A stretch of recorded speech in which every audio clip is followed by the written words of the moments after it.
Hello everyone, Toonamp here. Let's get a little candid. You know, a lot of big name films are being released this year.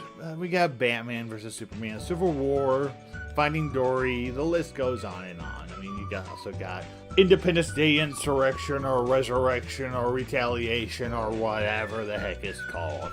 A lot of these are established franchise. What happens if a movie studio jumps the gun, plans things out a little bit too far ahead because they think the movie is going to be a hit, but it hasn't really been released yet? I can already think of 3 films this year alone that has already jumped the gun, but we'll get to those.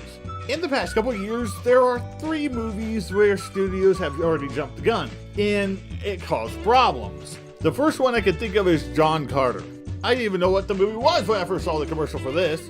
It was like Disney assumed that we were supposed to know what John Carter was, as if it was like a household name like Harry Potter was. And the title alone didn't even give any indication that it was a sci-fi film. When I first heard the title, I thought it was some political movie about some politician named John Carter. The thing was, it bombed badly, and Disney had sequels planned. Of course, those were canceled. The same thing happened with the Last Airbender sequels and the Fantastic Four sequels. The only one that's up in the air right now is the Terminator franchise, as there's no real word yet whether or not those sequels are still a go after Genesis did not do as well as expected. Then comes this year's crop of movies, starting with Batman v Superman. Okay, I'll tell you right now, I'm not going to criticize any of these movies simply because I have not seen them. All I know is the movie had a review embargo, which tends to mean that it's bad. And the reviews were not all that great, and didn't really do that well in the box office as much as Warner Brothers would like to have. Here's the thing though, the movie was supposed to jumpstart the DC Cinematic Universe. Warner Brothers had everything planned out for the next 5 years. It did bad, but what if Batman v Superman did really bad? That could have destroyed everything. And when you hear talk that because Captain America Civil War whooped Batman v Superman's butt at the box office, that they started to retool Suicide Squad, you know the studio is a little bit worried. Moving on, let's talk about The Secret Life of Pets. Do you ever notice something that Disney does not do at their theme parks? They don't ever make a ride or attraction based off one of their movies right when the movie comes out. Sure, they have live shows or parade floats, but these attractions aren't really permanent. It took Disney 2.5 years to put in a Frozen attraction after the movie was released. Disney didn't know it was going to be a hit. It could have been like The Good Dinosaur, so they weren't going to take a chance. So when I hear that Universal Studios is planning on making an attraction based off of The Secret Life of Pets, a movie that isn't even out yet, you know they are jumping the gun. The problem is, this is the animated movie following Finding Dory, a movie that shattered box office records on their first weekend. What if the momentum for Finding Dory hasn't died down yet? What if the same thing happens to The Secret Life of Pet that happened to the BFG? Which is an awful name for a movie, by the way. Well, for a children's film.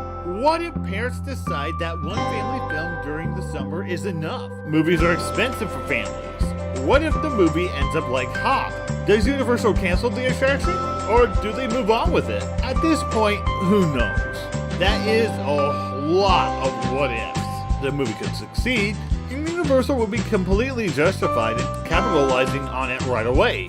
Now let's talk about the biggie, Ghostbusters. A film marred with controversy from the get-go. I'll sum up my feelings about all of this in 3 words. I don't care. With that said, Sony Studios is the antithesis of Jump the Gun. That they are building Ghostbusters attractions based off of this movie. A theme park in Dubai is putting in a Ghostbusters attraction based off of this movie. There are tie-ins on mobile games. Uno, for instance, based off of this movie. Madame Tussauds, I guess that's how you say it, Wax Museum, has a VR experience based off of this movie. Sony Animation is planning on making an animated series based off of this movie.